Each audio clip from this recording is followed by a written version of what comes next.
let's bust some Toronto renting myths.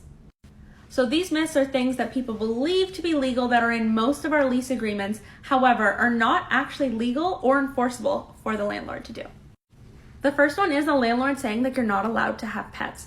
Legally, the landlord cannot stop you from bringing a pet into the unit once you have signed an Ontario standard lease. They can decline you from that unit if they know you have a pet prior to signing the lease. However, once you've moved in and let's say 6 months later you decide to get a dog or a cat, you're more than within your rights to do so. There are exceptions to this rule, however. Let's say you live in a condo and the entire condo building doesn't permit pets, you're also not allowed to have a pet.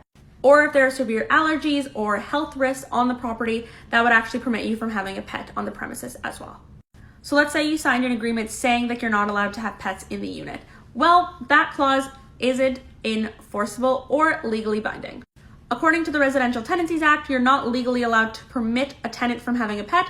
So even if you signed a clause saying that you would not have a pet in the unit or no pets are allowed, that clause is actually null and void because the landlord cannot permit you from having a pet in the place that you are renting.